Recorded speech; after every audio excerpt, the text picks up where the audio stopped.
And then the good thing about Cloudrest is it's flooded with award-winning coffee farms.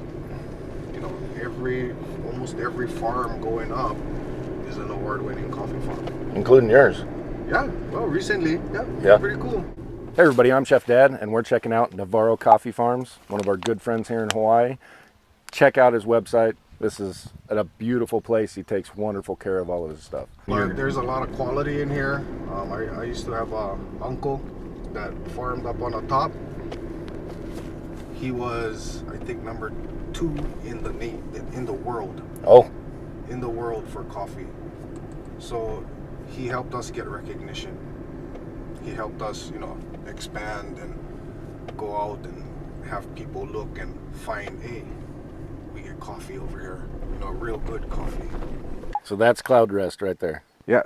What's the Hawaiian name for it? Kaumai Ka'ohu. We used to grab our trees from a coffee patch on the back roads. So me and my wife would dig 50 holes and pull 50 trees the next day, plant them and dig 50 holes. So we did that for about 10 days. Yeah. So it was easy work back then, right? Now we need an auger, right? We need an auger, we need a tractor. We actually need someone on the ground too for the rocks, so just working it out, and I'm glad that we did them when we did. Yeah. Yeah. Especially this farm, because it kind of meant a lot to Grandpa, yeah. He kind of worked hard on them. He always wanted for his farm to be really productive. It's just that he never have time. And I had to make the decision to just do it full time.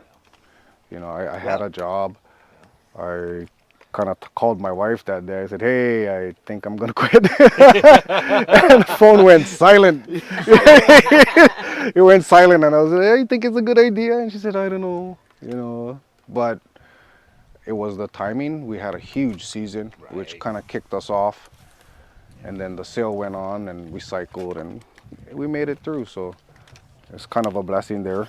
And having pickers is the kind of the most important part of this. They're actually the engine of the company. So they get treated really well. Yeah, if you don't have them. I'd be out there. Yeah. Right, that's the thing. Picking 100 pounds of coffee ain't easy. What's the name of your farm? It's Navarro Coffee Farm. Navarro Coffee Farms. And why Navarro? It's my last name. There we go. It's simple. Our label is Hawaiian Monarch Coffee, though. Okay. Yeah. So that was Grandpa's label. Okay. And Grandpa's brother's label. So it's about, back in the 80s, they had that label. I'd say 85, 86, the Hawaiian Monarch Coffee label. We bought the rights back. We revamped the label, made new stickers, and now we got a website. So yeah, you ship this coffee all over. Yeah, I try to make it easy for us, right? The closer, the better, right? But if we have to ship it out of state, then we do. We ship to specialty coffee roasters, but I like working with local roasters. Right. I get some friends that are championship roasters and work with our coffee and different processes. See what they can do. Yeah. Roasters really love to manipulate coffee, so we give them something fun to work with. They appreciate it. You'll see quite a bit that we're going to end up doing with the coffee. We're going to do brisket, bacon. There's all sorts of stuff. Of course, make coffee too. He's been making coffee every morning, and I haven't done anything with it. So how long do they stay on? How long does it take for them to be ready? Okay, so the pickers picked these 2 weeks ago. So they look like this, and then we give them 3 weeks to a month, and then they come back. So it's continuous rotation. 100 pounds of coffee off of these. Off of each tree.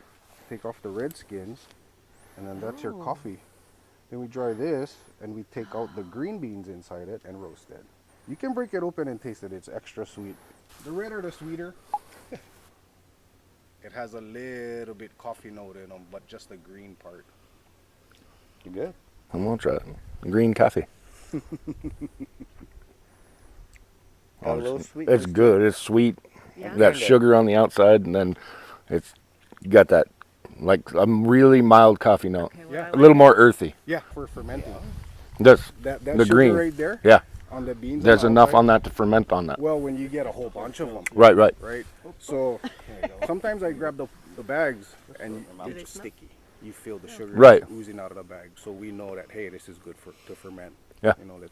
throw some red wine yeast in them. Right now we're doing wash coffee because that is our best seller.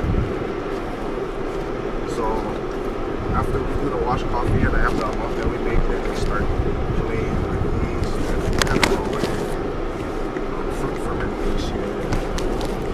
And that really changes the notes in there, huh? Yeah, and then it gives me something to reflect what the coffee was washed and what the coffee tastes like, with yeast in them and aromatic. So I have all the different types of process with the same coffee. So this is all your lot here. So this square, Yeah.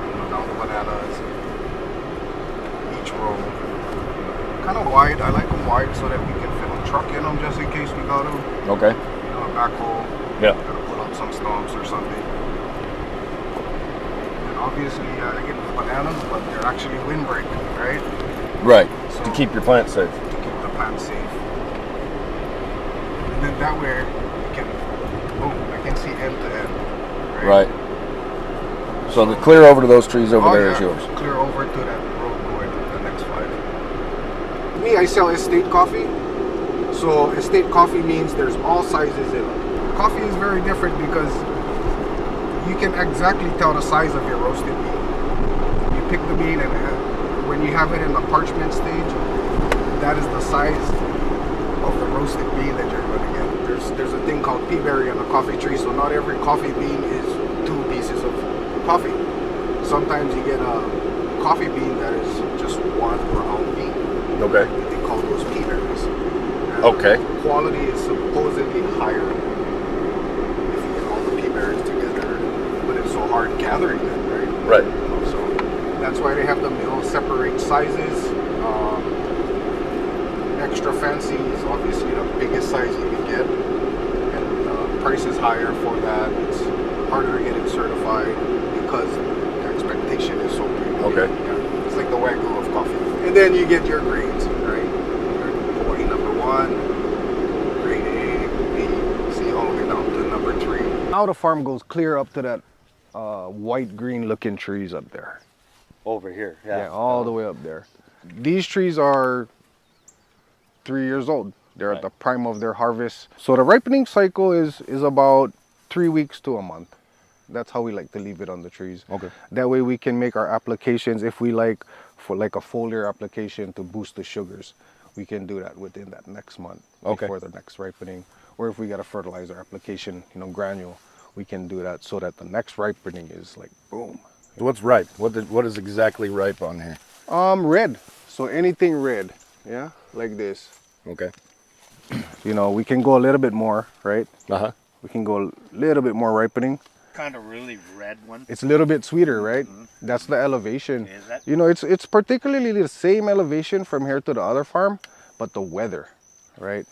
Yeah, that's why it's called cloud rest, right? Because, every so often, 11 o'clock, 12 o'clock, the clouds just cover this area and the ripening is a little bit slower, making the coffee sweeter. And that's the mountain out there. That's where our water source come from.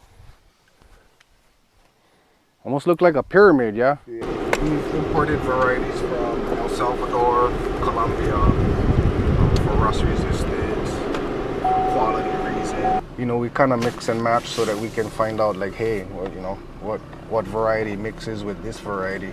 I was up here working yesterday a little bit, selecting trees, and I did these in December. Okay. So you can see the growth within 2 months, right? Yeah. The difference, February, December. And they've grown quite a bit. Mm-hmm. Do you come through and prune some of them? Yeah, so it's something like this where you try not to crowd the stump, right? Okay. So that leaves the trees room to grow on both sides, making it easier for the picker to go around and pick each and every. So you clear anything that's really growing down here? Yeah, so we did our first selection here. Maybe by next month these guys grow a little taller, but it's so easy just to knock it off. You can just come through and just knock it off with your finger. Yeah, so this is what I was talking about, varieties, right? So that is a Hawaiian typica. It's an Arabica variety. It's like one of the first coffees that they brought over here to plant. This is actually a Katuai variety, a lot shorter, more compact. So You don't really need to cut it down as fast as those ones. It has more citrusy, light tones, whereas those ones get the chocolatey notes in them. You know, the chocolate caramel notes in them. These here are Pacamara. You can definitely See the size difference? see the size difference. The quality yield is a little bit better on these guys. More? More, you know, so the varieties really do matter out here, and how quality. You're gonna keep eating them, aren't you? I just say them are really sweet. Yeah. So the Pacamaras are known for quality. I think I see a pea berry. Pea berry, Yeah. perfectly round. Yep. There you go. Yep. So that's the difference between The split bean. split bean. Uh-huh. Some say all the quality go to one bean instead of trying to separate it between that. So that's the difference between pea berry, a lot higher price. Because it's all in one. 'Cause it's all getting in all one. the nutrients. Yeah. Okay. That's what some people say. We don't know. You know, we don't know. But some people say it's the male. Some people say it's, I don't know. So these guys are different varieties. These guys are from Colombia. They're pink Bourbon. Pink Bourbon, and then I get the red Bourbon up there. Real good quality. Fun to process with. That's the thing I like, processing. Yeah. I like processing coffee, trying to see if I can make something really unique. Check them out. They're amazing. I'll show you all sorts of stuff that we're going to make with it later on. Keep watching.